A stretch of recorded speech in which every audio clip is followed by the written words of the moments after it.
This is the Comedy Kiosk, podcast by Monday and Munoz. Please welcome Monday and Munoz.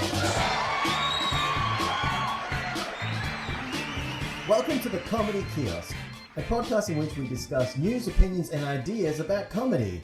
I'm your host, David Munoz, and with me, as always, is my co-host... It's Igor Monday. It's Igor Monday, that's me. And today's topic is... ciao. Basically, well, we are going to say goodbye. Thank you and goodbye. Isn't that right, Igor? Yeah, and thank you for listening. Join us. So, yes, we will be signing off. This is, I was actually thinking, as you wanted to do the intro, that you will say something like, and for the last time, we will be discussing, news, opinions, and ideas about comedy or whatever. Oh, yeah. Yeah, it's like a little, we didn't want to give it away in the intro, but we are immediately giving the spoiler away now that this will be our final episode after a lot of conversations and a lot of thinking and a lot of discussions and weighing things over. We've decided to wrap it up with the podcast. It's been a ride. It's been almost 5 years now that we've been doing this.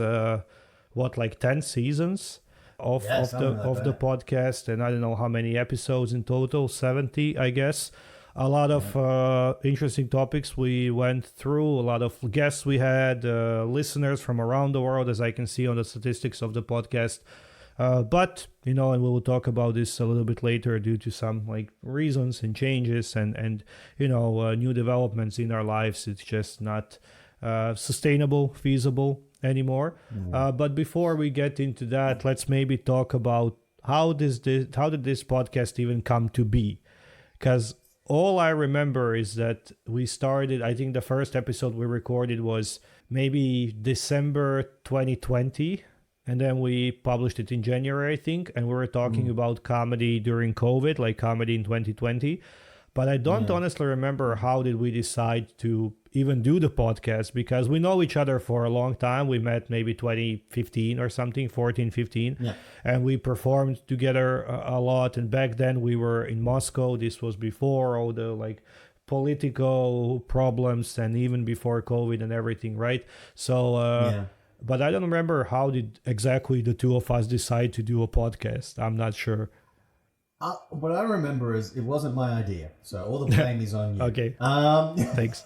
No, I remember. Yeah, it was your idea. You wanted to do a podcast, and you approached me, and I was like, "All right." And I said, "Well, what's it about?" And you were like, "Well, we're going to discuss different, topics about comedy and that." And you already had a couple of ideas and some topics, and I think one of the big ones was, has COVID affected comedy?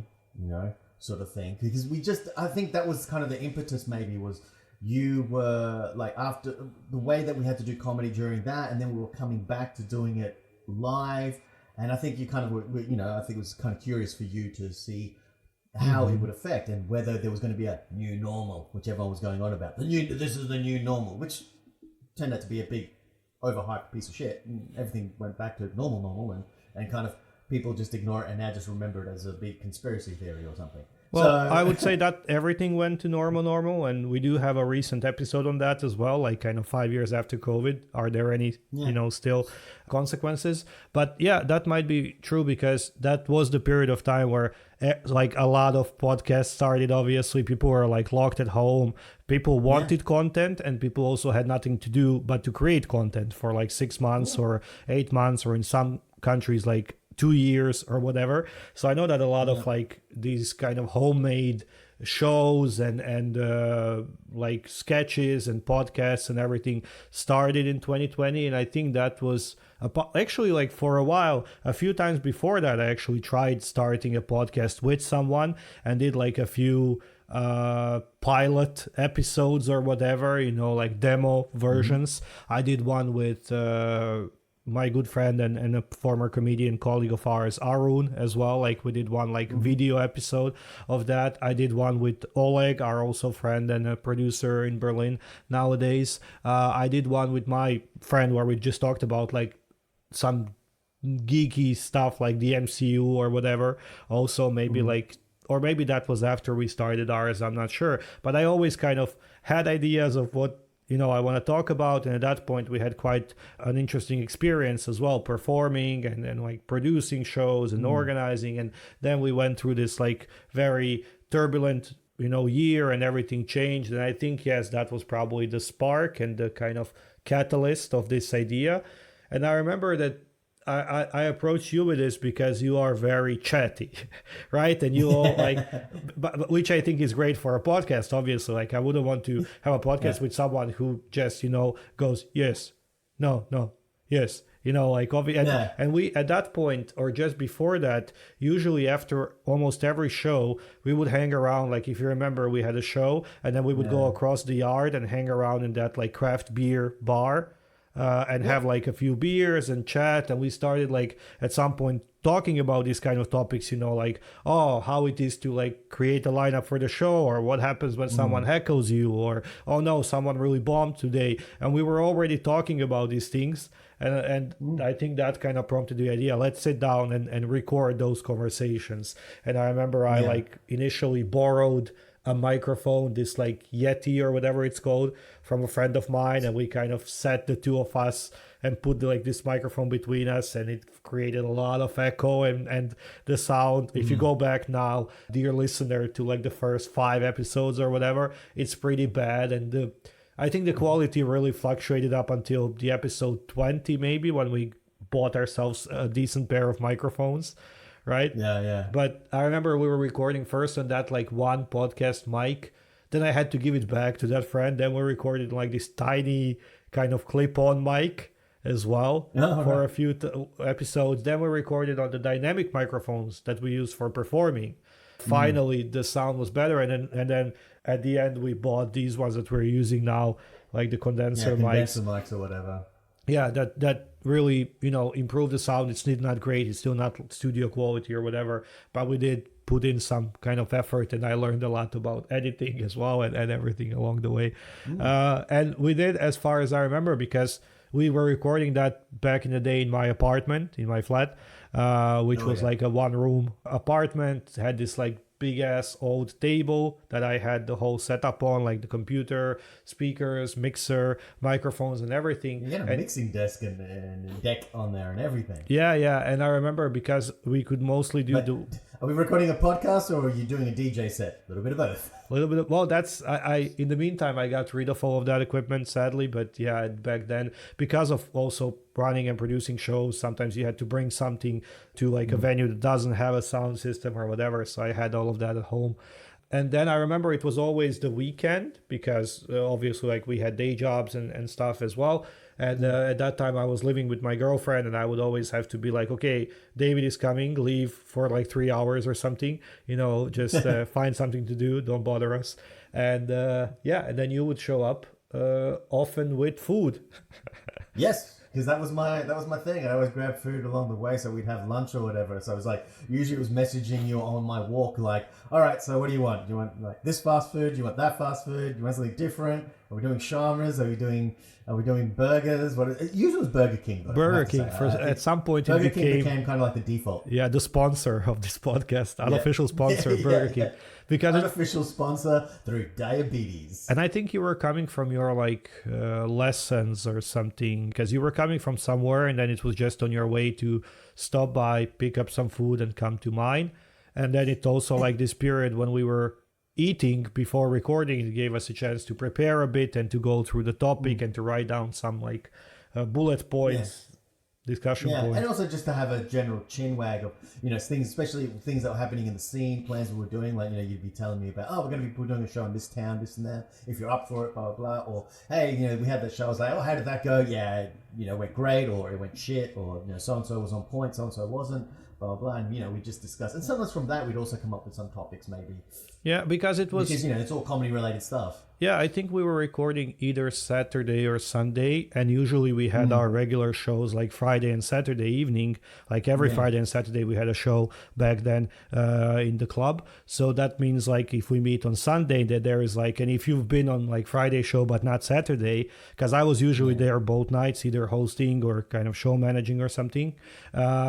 So there was always something, you know, oh my God, you can't believe like who showed up to the show yesterday or what happened or something.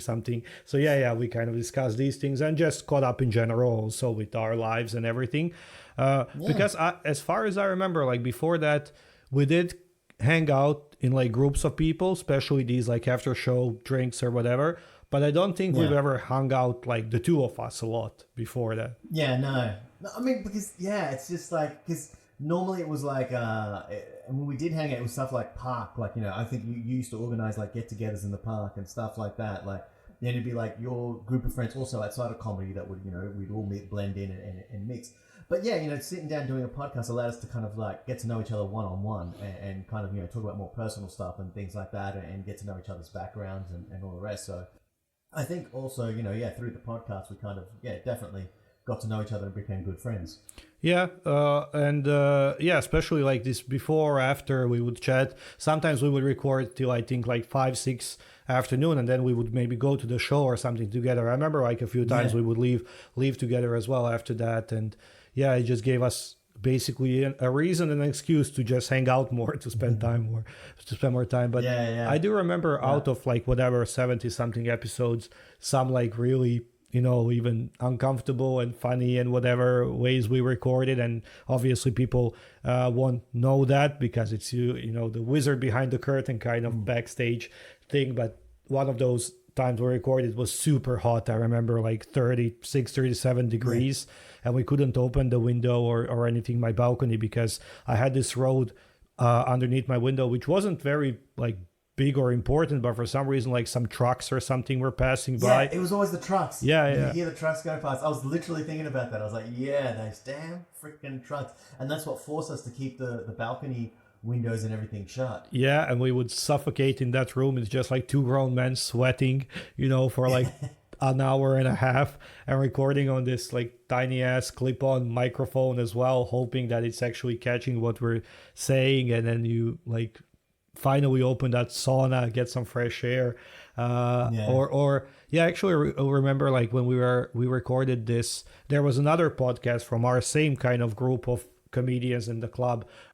Like I wouldn't say a competing podcast, a little bit different, before the Punchline podcast, and then we were supposed to go on like a little tour, the three of us, like, and as a host of that podcast, we agreed like, okay, let's make like a crossover episode, and he will talk about how he does his and what is it about, and we'll talk about ours, and maybe we get some of his listeners and he gets some of ours and whatever.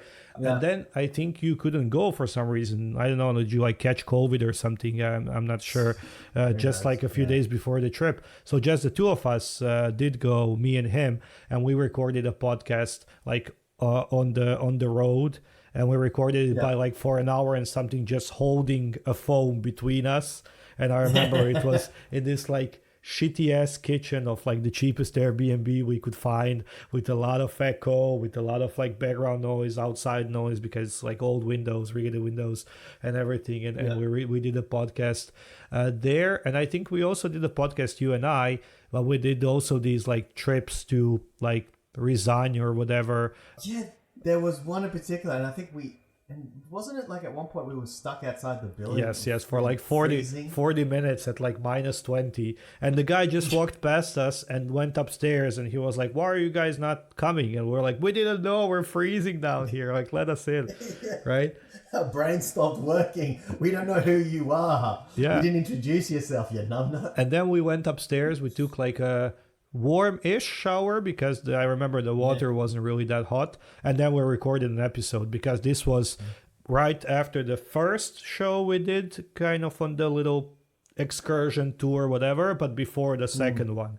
So because we did like Saturday and Sunday, so I remember we recorded one in that exact apartment, and I think we even talked about this, like how hard life on the road is of a comedian. You wait outside for 40 minutes at -20 to be just let into the Airbnb. Which then had like a broken shower and whatever, like not a functional kettle or something as well. And good times. But but I mean, and I gotta say, like, you know, and it was always interesting, and you know, I'm actually kind of surprised we came up with this many topics if you look back in the list or all that sort of stuff. And and different perspectives and things like that. That was always kind of interesting, like things. And even now, like we were discussing about ending the series. You came up with an idea, and I came up with an idea for an episode as well. Like we technically had two more ideas to do episodes, but we're just like, nah, we've got to wrap it up, sort of thing. It's like we could continue probably for a few more at least, or a couple of seasons. But at the same time, it's just like, well. Yeah, I think it's kind of ran its course, and I think we will always have new ideas because, first of all, both of us still like do comedy, do stand up. We both produce on our own markets.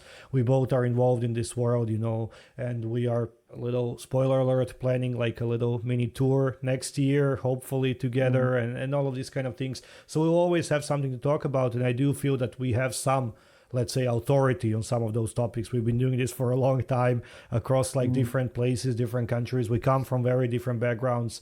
We are like a little bit like age difference between us, age gap, and so I feel like we did have something to say on most of those topics, and we somehow, but I think this was both the benefit and maybe the disadvantage of our podcast over some other comedy podcasts. Like even this Before the Punchline podcast that I mentioned, it was more just like comedians shooting shit, right? Just like about nothing, let's say, or vaguely about something, but mostly just goofing around. Whatever grabbed their moment, like whatever they gravitated towards at the time. Yeah, exactly. And I feel like ours, we would actually kind of write it out, write like the bullet points, discuss what we want to mention, what we shouldn't forget, find some examples, like references, things like that. And I feel like we always took this serious approach to comedy, and we always wanted to make it like kind of educational and informational and everything, which at the same time maybe was also disadvantage, because if it's a comedy podcast, I think people want to just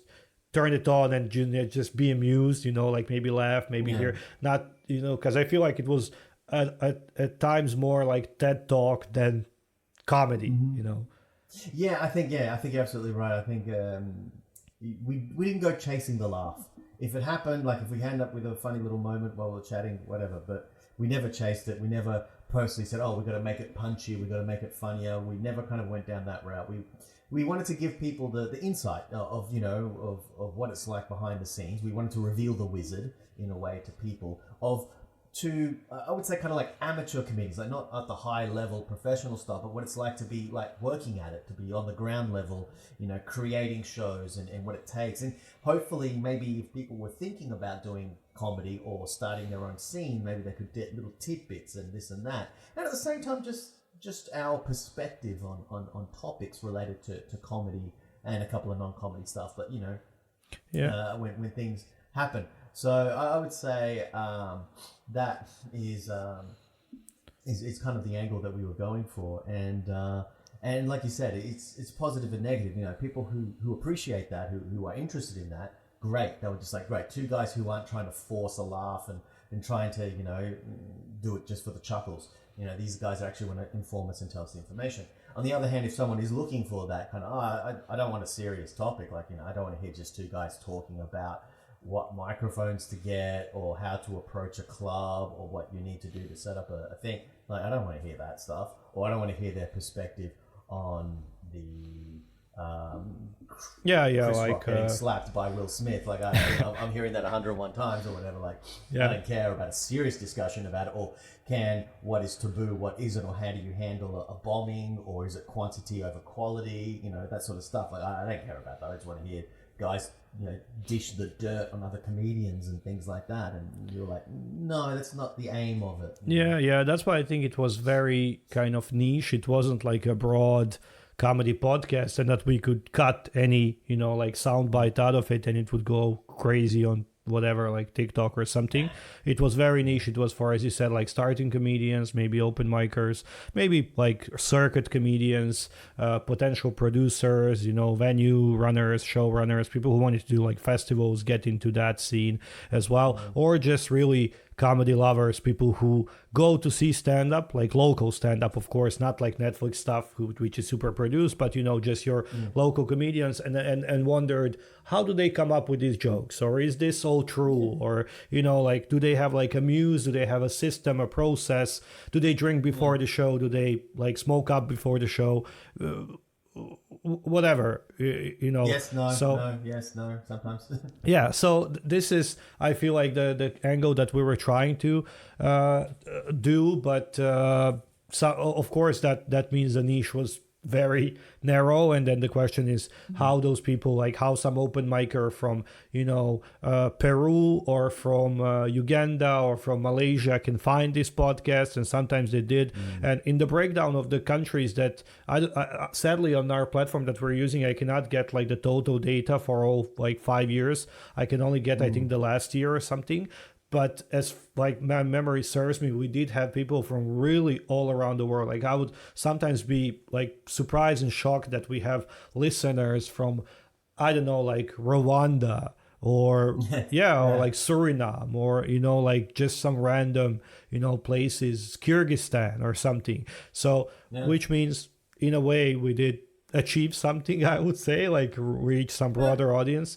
But at the same time, for me, it was always most about just chatting about something I love and hopefully know with a person that I believe is also some kind of authority, or at least like, you know, knows enough and That's some experience. like and again, you've done it, like you've started or had your first gig in Australia, you were in Moscow, you were in Spain, you did like, now you're producing shows as well, and you know, you set up your whole little scene and stuff, and I think eventually, like, we did have a reason to talk about those things because we've done all those things, right? Yeah, exactly. The other thing is, I think also besides from being maybe just a bit niche and stuff like that, I think a couple of things that held us back is we don't have name recognition in that regard. Like a lot of podcasts that do well of this, I guess, of this type of comedians discussing, it's because the comedians have a big following. They're already known. They have their Netflix special, or they have for starters. So there's those. So if you don't come in with any recognition, I think a lot of people don't look for it necessarily. I think another issue also was, as we said earlier on, we created this after the COVID thing. And when you were saying, like, during COVID, a lot of people started podcasts, and a lot of people had ideas, and they were either consuming or creating different things, TikTok, podcasts, this and that. And I think that led to definitely an oversaturation of the podcast market in a way. Like, I think there was a lot of podcasting. And I think also a lot of people that got into listening to podcasts and things over the years, they also dropped off. I know I did. Like, I used to listen to podcasts a lot. Every day I would listen to an episode of something. And then it just slowly dwindled. And now I was actually trying to think the other day, when was the last time I actually listened to a podcast episode? And it's been a couple of years, actually. Like, I think since moving from Moscow, because I used to listen to the podcast episodes on my way to work. So that was when I used to just put them on and just kind of zone out in the back seat of the taxi, because I had to take a taxi to work. And so that's when I would listen to it, sort of thing. Or sometimes on my way home on the metros and things, that's when I would listen to the next episode or continue the same episode. So I was listening to it. But now that I live in Spain, I haven't listened to a single podcast episode of anything. So I'm like, oh, okay. So, yeah, like, I think also maybe just from personal experience, maybe people gone into other interests and stuff. So I think that's kind of held us kind of a little bit on the backside of things. I think I agree. I think podcasts were kind of like, I don't know when it really had its boom, maybe 2016, 17, something like this. When everyone was listening to 5 different podcasts, and any kind of podcasts by a person that you follow or on the topic that you're vaguely interested in, you would subscribe and listen to, you know, fishing, cooking, true crime, sports, NBA, whatever. And then, by the time we started, I think 2020 was still interesting, and because of the whole lockdown and everything. But right after that, people then couldn't wait to go out and meet real people and do stuff in real life. And I think since then, in general, the podcast kind of scene and market also started like dropping off, losing interest. And also, I think it got kind of replaced by these, as you said, first, like big names and also videos. Because now, even every time I see a podcast, I see clips, right? I see clips on Instagram or on TikTok, podcasts with like Schultz or Normand or Theo Von or whatever. And this is something that I think once or twice we tried, like recording a video as well in my room. If you remember, like when I like bought a new phone 2021 or something, I think we tried like once or twice to record it, but it was never, of course, you need like real lights, you need like real setup, background. You can't just sit in them. You can, and there's like there are two guys here, comedians that I know personally as well. They just record their podcast in the middle of a kitchen of one guy, and with like a phone, like static phone, just two of them in the shot, and that's it.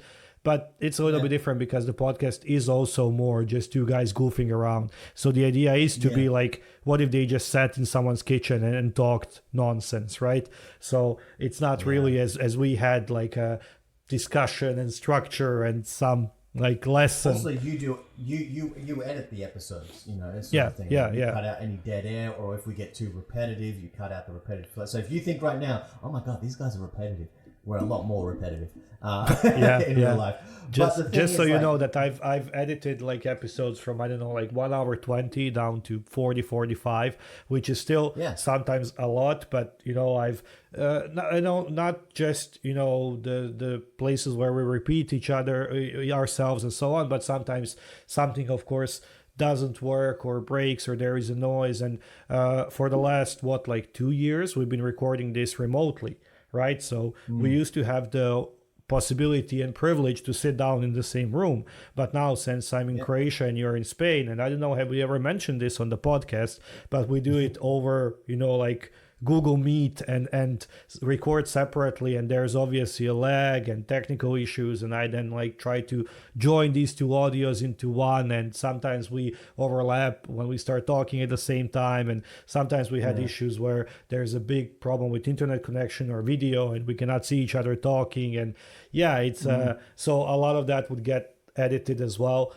and cut out of the final version. So with video this would be impossible, right? If we had this opportunity, it would just be way too technical. So if we lived in the same city and we had an opportunity to just go to a podcast studio or whatever, sit down, turn on the microphones, turn on the camera and record, and someone then edits it for us and we pay or whatever, it doesn't matter, but we get the final product, I think it would be quite different. But like this, because it's all like hodgepodge, self-made, kind of self-produced, edited. We do our best. We did upgrade the equipment a few times, as I said. We would take like the times from our schedules and everything, but it still will never compete to just like two guys sitting down together and recording it on the phone, just because it's logistically much harder. Yeah, exactly. Which is kind of, you know, leads us towards the why are we finishing up now? Like I said before, we still have some ideas. I think we'll continue to have ideas, but why are we wrapping up now? And I think part of it is the logistics. You know, before it was great. Like every weekend we'd meet up and I'd bring the Burger King or whatever, and we'd sit around, we'd munch, we'd eat, we'd plan what we're going to say, like a basic outline. Then we would just sit there, we'd chat, we'd improv the bits while following a vague idea. And then, you know, wrap it up, and then you would do the editing. We get the poster ready and stuff, the clip, the thing, and then post it in different groups. And it was a fun thing that we did to kind of, you know, spend time together, hang out. But then, like I said, we've moved, and you're in Croatia, I'm in Spain, so that makes this a little bit harder to organize because you have your schedule, I have mine. My schedule has changed dramatically with the birth of my son. So, you know, trying to find a time that works that won't impede with him. Like right now, he is should be asleep. So hopefully I'm not disturbing him with my booming voice. But yeah, you know, but at the same time with enough space, that's fine. But then that's so that he can't knock on the door or play around and things like that, you know, because he's a little kid. Of course he's going to be doing that, you know. So there's that, work schedules as well, because, you know, your work schedule, my work schedule, we have different kinds of schedules. So at times you're like, hey, let's record during the week. And I'm like, yeah, but it'd have to be after 9 o'clock in the evening. You're like, oh no, that's not going to work for me. Yeah, that's way too even late. like the things, because we used to live in the same place, so we had like the same holidays, let's say, and days off. Yeah. But now we live in two different countries, so when I have some kind of random Croatian holiday, like Independence Day or something, it's obviously not the same in Spain. Oh, you have independence. Good for you. Yeah, well, we don't talk about that. But so only some, I think, like maybe a few Catholic holidays or something that we have the same. But yeah, obviously syncing up with time, and since you have a kid and everything, it's I don't, but we also now run our own like comedy productions as well, which means Sunday afternoons are impossible, right? So it immediately. So I would say it just became too time consuming, too hard. We also, I think at some point, because we do get random topic ideas still, I do and you as well, but sometimes we were also, we have a recording scheduled for this weekend, but what the hell are we going to talk about? Right? Like maybe nothing happened or we had a busy week or stressful week and we didn't have time to think about like comedy or to even consider something or to watch some new special or something. Yeah, and I gotta admit, like, it's organizing comedy shows and things like that is really different to just performing and consuming comedy sort of thing. Plus, at the same time, like, I bought a flat with my wife. We bought a flat and we had issues with it, and we had like a few issues, and that took a long time to sort. So a lot of times I was kind of not in the best frame of mind. So, thinking about a topic or wanting to discuss some sort of topic, be like, I've got other shit in my mind. Like, there's more important stuff that I'm worrying about than I mean, to be fair, in 2020, like that, so even though even though we weren't that young, I would say we were already a bit on the like seriously into adulthood, side. I still feel like our lives were very different than now, like with way less, I would say, responsibility. We were expats in a foreign country. We were comedians. We were, like kind of cruising through life. We were living in lives. We were kings. We were rolling down in my 5.0 with the hood down. And what am I talking about? Okay. LL Cool J, chill. I've noticed you recently got into like gangster rap and 90s rap, which really surprises me, but okay. But yeah, anyways, so I think like we led very different lives, but then we had to move away and build our lives from scratch. And, you got a kid and, first you got a wife and then a kid and then a real estate. And I have nothing, but, it's still, it's not easy. It's not easy being me. You still have you. Yeah. And you still don't have gray in your beard. But at the same, I do. I just don't grow my beard. But at the same time, it's so the things that you already have, I'm still like chasing. I'm trying to like build and create. So that also takes effort, like to kind of you know what I mean. Like I'm yet to achieve those things, which means it's like half work and half stress at the same time. So yeah, obviously, like especially last, let's say 2 years, life's changed enough for this hobby, no matter how interesting or I don't know. How much I kind of like doing it, it just becomes sometimes impossible to find time for and so on. And combine that with, as you said, like lack of exposure for us. Like we're not kind of big names that people would listen to just because they know us. We don't really tour anymore or anything. Like we also kind of settled in our cities a bit more. It's very niche to begin with, the topics, the structure, the format of the podcast and so on. It's just not even hitting the numbers that, of course, if we had like 5 million listens a month and we had like sponsorship deals and offers and whatever, I would find time for it. I think it would become my job then. Yeah, that would be like, I quit my current job and I'm focusing on being a professional podcaster. Podcaster is my bio now. It would say on my Instagram, Igor Monday, comedian, podcaster, brand. Probably even go as far as to change LinkedIn. Ka-ching. Yeah. Ooh. Yeah, it would have to say comedian, podcaster, social influencer, brand ambassador for Burger King. Imagine. Burger King, if you're listening, if anyone knows anyone from Burger King, for at least 2 years out of these 5, we spent like every recording by eating Burger King before that for energy and like, kind of power of mind or whatever. So the only reason we're going to get back to this podcast if Burger King swoops in with like a sponsorship offer. Yeah. So Burger King, if you're listening, delivered to our doors. no, man, money. I don't need fucking Burger King. Just pay us. Yeah, I don't think they're going to go that far. I think we'd be pushing. We would be lucky if they gave us like free food once a week. I would take like that, but I would rather take like a flat fee. Pay me a flat fee. We'll do 2 episodes a month. In each of those episodes, we will mention Burger King, and we'll also, let's make Burger King comedy. I think King of Comedy, Burger King of Comedy. It's going to be the podcast. And guys, hook us up. If anyone knows anyone at Burger King, this is their major. Imagine like 2 small-time podcasters now suddenly going huge because it just blew up on social media that they are sponsored by Burger King. Think about it. Marketing. Boom. And it's not going to cost you much. We don't spend much. Look at us. So... Burger King. Well, no, because you can't, because we don't do the videos anymore because it's just too much work. Yeah, but come on, Burger King, get us some like flight tickets. We'll go to location. We'll record in a Burger King, like a podcast in a Burger King. Imagine. Or we could do like they set us up in one. I'm in the Alicante Burger King, and you're in the Zagreb Burger King, and we just kind of record us in our Burger King booths. Yes, and we're wearing those crowns, that they have it every time, like the paper crowns and everything. Absolutely. Yep, yeah. There we go. That's guys, if you want to save this podcast, reach out to someone from Let's hashtag Burger King of Comedy podcast. Let's get that going. Extra hashtag, we are willing to sell out. Oh, I was really worried how you're going to finish that sentence. Sell out? Yes, we are willing. I don't know what else we are willing to do, but sell out definitely. So we sold ourselves. It's been a ride, and for like the reasons that we mentioned, and the kind of lives changing and going on and everything.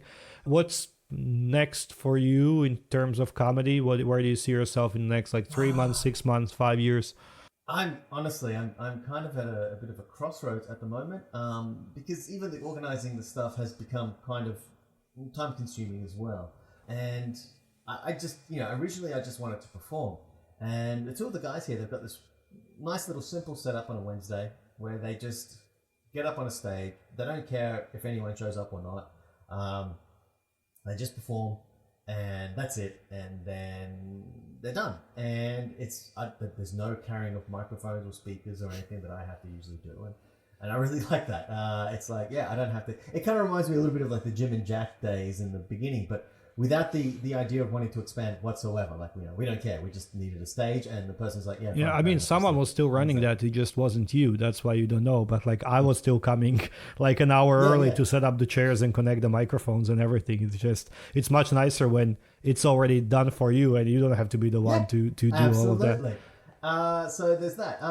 Now the thing is, so that's gotten a little bit. So for me, that was just sort of like, I don't know, getting maybe a little bit of fatigue in the prepping stage. But then one of the other comedians, Andrew, sort of like stepped in and is kind of trying to find different comedians to come and perform and stuff like that. So he's kind of taken on this sort of role in a way of his own accord, which is great.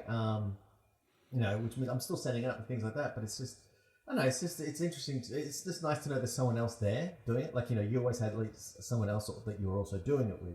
So I think that's also good when you have that sort of partnership. So I don't know, at this point, maybe if that works, then maybe they can continue on and we can kind of build this sort of thing. Not necessarily build it bigger, but just kind of maintain it. Because that's what I need. I just need to maintain it. I need more comedians, and I need to maintain it so that people continue to come, At least the 15, like 10 to 15 people is generally what I'm averaging, which is a very small crowd, but it's still something.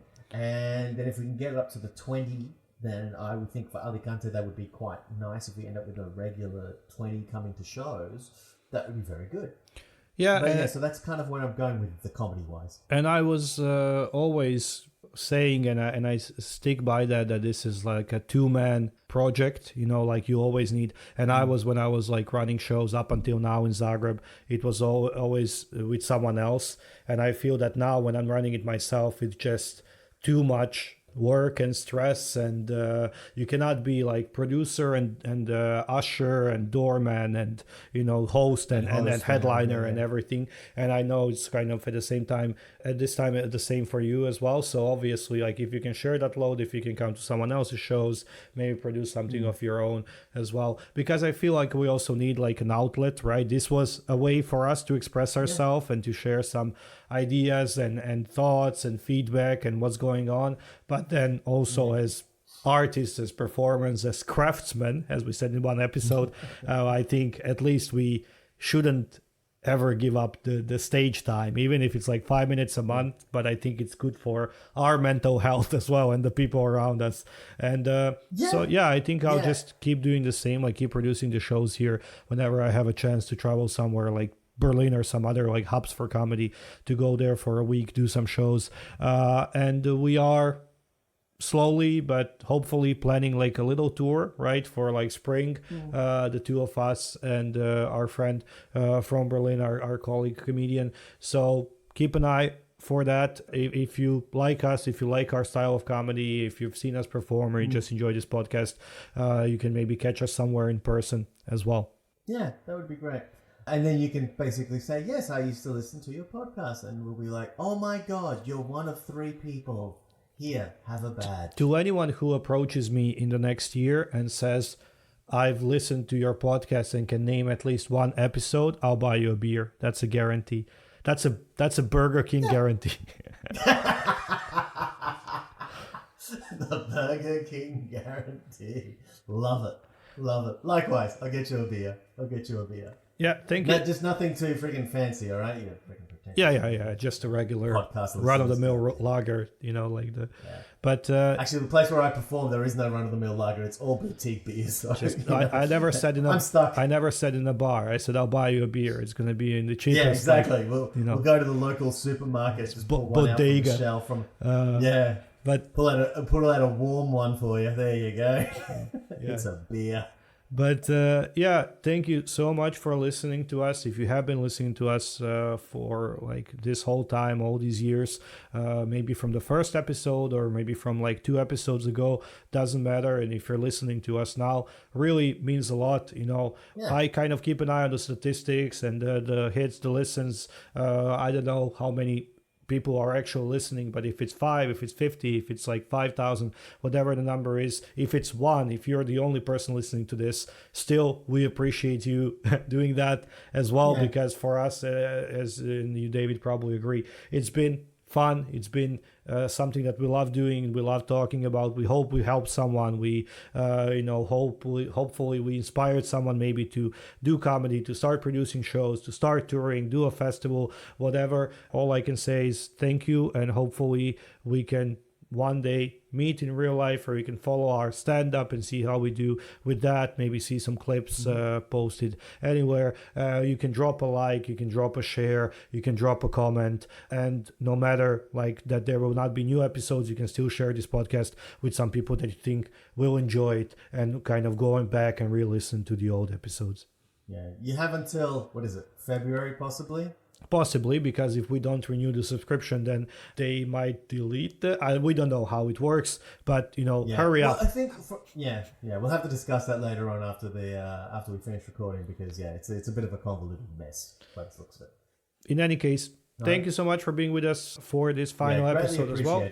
As always, I've been Igor Monday. With me is David Munoz. Thank you and goodbye. Ciao.